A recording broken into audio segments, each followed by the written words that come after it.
Yo mon pote, bienvenue à toi. Aujourd'hui, il faut que tu restes très attentif à cette vidéo. Je vais t'apprendre à toi, même qui est le plus débutant du monde, après t'avoir appris comment monter. Aujourd'hui, je vais t'apprendre à étalonner. Je vais t'apprendre à rendre ta vidéo beaucoup plus clip, beaucoup plus cinéma, beaucoup plus caliente, tu vois. Donc aujourd'hui, on va voir un domaine qu'en général tout le monde déteste dans la vidéo. C'est le domaine de la colorimétrie. Je vais aussi dans cette vidéo t'apprendre à faire des titres. C'est la finalisation de notre clip. Et si t'as pas vu les précédentes vidéos où je t'explique comment on fait du montage sur Premiere Pro, je t'invite à les voir. Elles sont dans la description et tu peux les trouver également sur le côté dans la vidéo suggérée.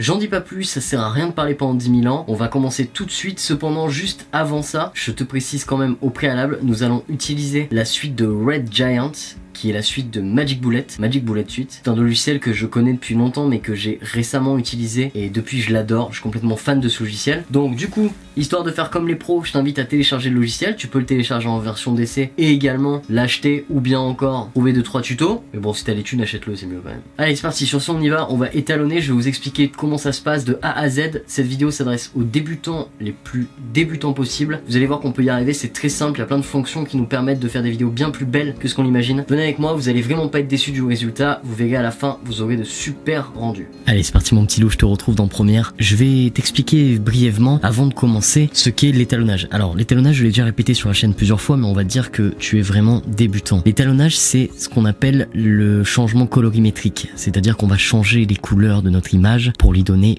une plus belle vie, tu comprends ?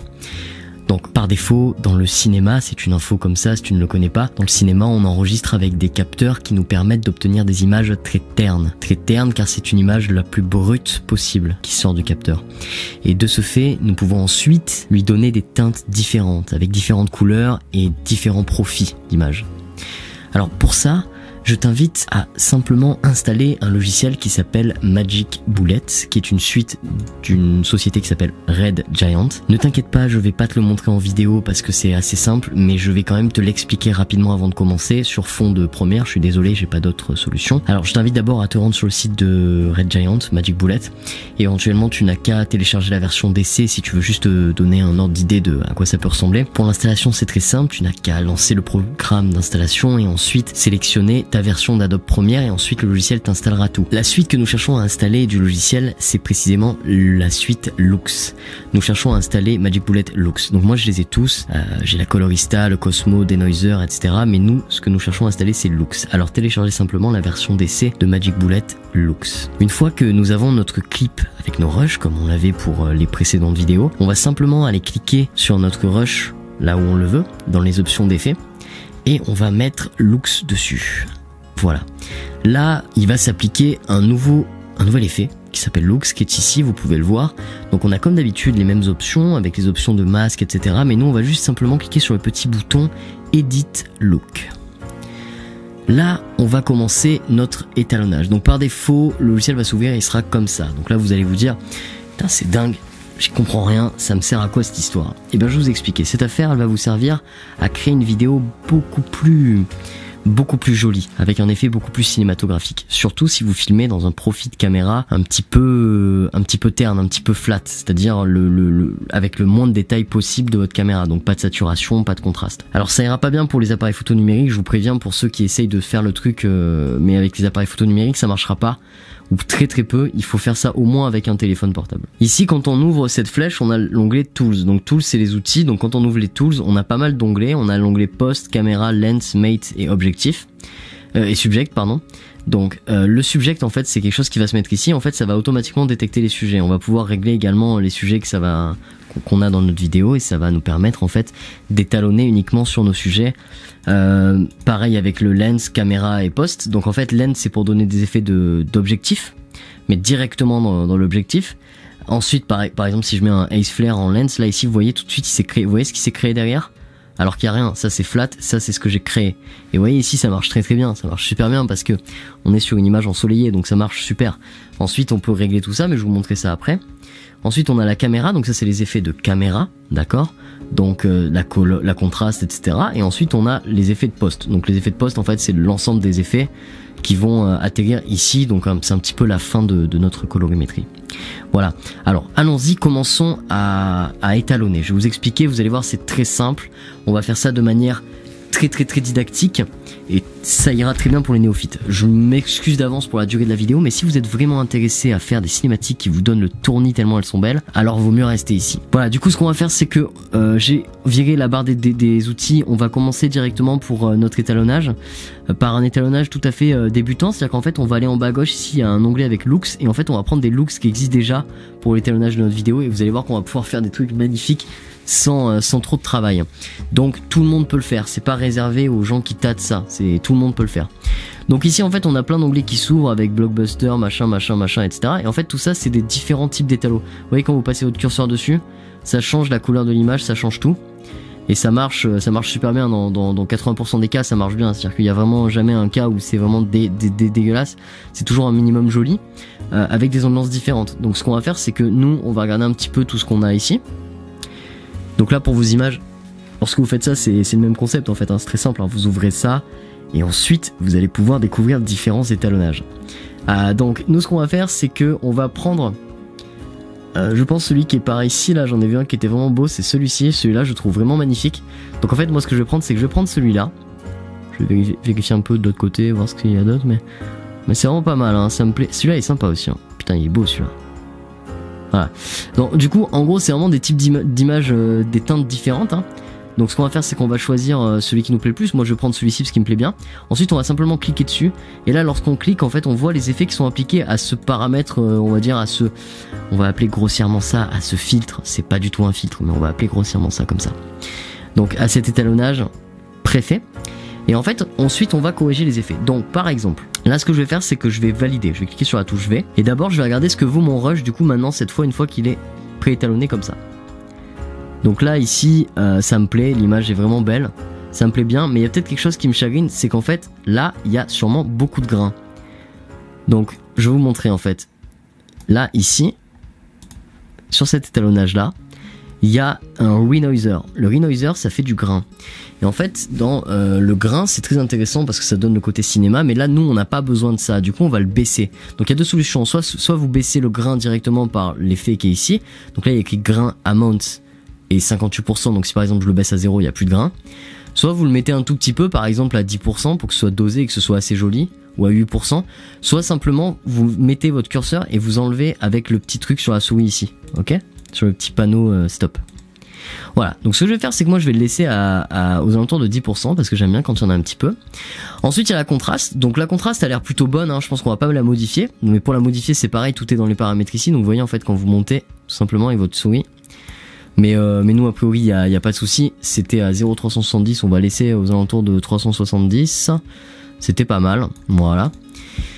Ensuite il y a les curves, donc les curves en fait c'est simplement, alors ce que je vous, là évidemment ce que je vous montre ça correspond à l'effet que moi j'utilise que j'essaye d'étalonner, hein. Donc évidemment ce sera pas forcément pareil chez vous parce que vous allez peut-être choisir un autre look, mais le concept est toujours le même, c'est-à-dire que ça fonctionne toujours de la même manière. Vous allez toujours avoir des curves en général.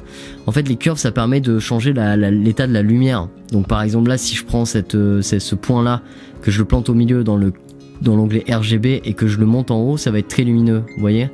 C'est tout simple, hein, c'est tout bête comme concept. C'est vraiment un truc basique et c'est très simple à comprendre, c'est très facile à comprendre, il n'y a aucun danger pour ça. Voilà, vous allez pouvoir appliquer également tout un tas de presets avec le logiciel et modifier chaque teinte. Donc le rouge, le vert, le bleu et les blancs, les contrastes, l'ensemble de ces couleurs. Du coup, je vais aller sur Scope. Maintenant, je vais vous montrer un petit peu comment on fait, hein, dans les détails. Et là, je vais cliquer sur la petite flèche qui est en haut. Et là, ici, il va me sortir en fait des scopes avec des graphes. Donc incompréhensible pour les plus néophytes d'entre vous, c'est normal. Avec de la saturation, de la lumière, tout un tas d'appareils professionnels de colorimétrie. Et en fait, moi ce que je vais faire, c'est que je vais analyser trois paramètres. Je vais analyser le RGB parade, qui est une espèce de vector scope. Je vais analyser le saturation et le memory color. Alors, le memory color, il nous montre d'emblée les couleurs qu'on retrouve le plus sur les parties de notre image. Donc là ici on voit bien que c'est très rouge dans ces coins là, sur le maillot et sur le casque, et c'est normal, il y a beaucoup de rouge. Et également que cette lumière blanche n'est plus blanche mais elle est bleue, d'accord? Cette lumière blanche n'est plus blanche, elle est bleue. Voilà, donc ça nous c'est voulu, mais maintenant on le sait. Ensuite également je vais regarder sur ce niveau de couleur. Là ici vous voyez vous avez le rouge, le vert, le bleu, et en fait pour bien faire, pour modifier un petit peu votre image pour qu'elle soit meilleure, on va modifier ces points là avec les curves qui sont ici, et regardez ce qui va se passer sur le scope. Hop, vous voyez en fait on rehausse les couleurs, Et évidemment, le scope le voit. Alors, idéalement, c'est d'avoir une couleur équilibrée. Donc là, par exemple, elle est bien équilibrée. C'est-à-dire qu'elle était pas mal équilibrée par rapport aux autres, c'est bien. Mais il y a un endroit où ça l'est peut-être éventuellement un peu moins, c'est sur le haut de la courbe. Voilà, vous voyez, je monte, ça monte tout lentement, et c'est le but. Et ensuite, on va regarder à rectifier certaines choses du bleu. Par exemple, voilà, là ici, il est bien un peu plus en haut. Très bien. Là, on a un niveau qui est à peu près similaire, sachant que le logiciel le fait par défaut très très bien, parce que j'utilise un profil assez flat sur mes images. Voilà. Maintenant, on va pouvoir passer aux autres étapes. On va regarder, donc là ici, il y a un mojo. Le mojo, je vais pas le toucher, c'est des effets directement du logiciel. Et il y a un color 4-way. Il y a un 4-way color, évidemment, c'est ce que je vous ai pas encore expliqué, mais en gros le 4-way color c'est tout simplement un tools qui est ici, qui est d'habitude un freeway, c'est seulement 3 couleurs différentes, c'est-à-dire rouge, vert, bleu, et là il y a un 4 couleurs, donc il y a shadow, midtone, highlight et master. C'est comme des courbes, donc c'est le même principe que pour les curves, sauf que cette fois-ci on peut modifier directement les couleurs. Donc je vous montre un exemple qu'après je vais pas enregistrer, mais par exemple si je modifiais cette couleur là, voilà, vous voyez, ça serait vraiment très très vert. Vous comprenez un petit peu le délire. Du coup en fait l'idée c'est de faire une petite retouche sur l'image vis-à-vis du scope, des scopes qu'on a ici, pour que toutes les images soient dans le même, soit au niveau, à peu près au même niveau, et ensuite on va cliquer sur valider, et là on va aller voir notre rush, et là c'est impeccable, c'est super beau, ça ira super bien. Alors évidemment il est conseillé de faire ce genre de réglage sur une image qui ne variera pas beaucoup en lumière, parce que si votre image varie en lumière et en couleur, ça sera beaucoup plus compliqué d'avoir un rendu homogène et il faudra modifier au fur et à mesure. Ce sera un peu plus compliqué. Néanmoins, là, pour moi, ça fonctionne super bien et on se retrouve avec de super belles images super facilement. Donc c'est vraiment bien. C'est vraiment super bien. Voilà. Maintenant, je vais vous montrer un autre exemple. On va retourner dans Edit Look. Cette fois-ci, ce que je vais faire, c'est que je vais copier-coller mon effet. Je vais simplement en virer un et je vais étalonner le deuxième. Donc je vais retourner dans Looks et cette fois-ci je vais mettre un autre Looks, donc celui-là qui me plaisait pas mal, qui est vraiment super stylé. Donc là on a beaucoup plus de réglages, on a un Lens Vignette, on a un HSL Color, Shoulder, Mojo, Catway, Curve, Renoiser. Donc déjà on va baisser le taux de Renoiser, pareil je vais le baisser aux alentours de 15% cette fois. Voilà, parce que j'ai une image plus cinéma. Mes curves, concrètement je vais aller dans mes scopes pour regarder un petit peu au niveau de la lumière comment ça se passe. C'est pas trop mal, l'image est un peu sombre mais ça va. C'est pas trop mal, ça ira bien pour moi en tout cas. Donc ce que je vais faire c'est que pour rajouter un petit peu de lumière, je vais cliquer sur Post qui est ici et je vais rajouter Exposure. Donc je vais double cliquer sur Exposure. Alors là j'en ai mis un de trop, clic droit Delete. Je vais aller mettre un tout petit peu plus d'expo, mais alors léger parce que ça va, c'est un réglage très précis. Voilà, je vais juste mettre plus 30, ça ira très bien. Voilà, j'ai un peu plus, vous voyez, donc ça c'est avant, après, j'ai un peu plus de lumière, c'est bien. Ensuite je vais aller dans mon Catway Color, je vais regarder un petit peu au niveau de mes couleurs, mais là c'est parfait, hein, c'est presque parfait. Éventuellement un peu plus de bleu, mais là j'ai peur que le bleu la rende l'image un petit peu trop bleu, parce que c'est déjà pas mal bleu comme vous pouvez le voir sur les Memory Color. Au niveau du shoulder c'est bon, j'ai rien à toucher, il n'y a pas de problème, c'est très très bien. HSL Color c'est en gros la saturation des couleurs, donc par exemple si vous voulez que le rouge soit saturé plus ou moins, donc ça c'est des réglages très précis, hein. C'est à dire que vous allez pouvoir saturer chaque teinte de votre image plus ou moins. Donc par exemple si vous voulez que le rouge soit très saturé, vous avez simplement à cliquer ici, là vous avez votre rouge, vous avez la saturation, d'accord, et vous allez pouvoir augmenter la saturation ou la baisser, etc. Donc si par exemple là je suis à moins 27, si par exemple je la mets à plus 100, voilà, mon image est devenue super rouge. Vous avez vu la teinte de rouge, comme c'est hallucinant, comme c'est rouge. Le rouge est hyper pétillant, mais vous voyez ça a bougé que le rouge, donc c'est quand même assez intéressant. Voilà, tout simplement. Après c'est au niveau des vignettes, donc là le vignettage c'est simplement le noir qu'on voit sur les côtés de l'image. Donc si je mets 100% de vignettes on voit beaucoup de noir sur les côtés, si j'en mets un peu moins on en voit moins. Il faut y aller avec parcimonie, hein, t'as compris, c'est pas terrible d'avoir beaucoup de vignettage. Je vous laisse de toute façon explorer le logiciel par vous-même de ce côté-là, mais déjà vous allez voir on a un super rendu. Regardez, on repart depuis le début et c'est parti, regardez.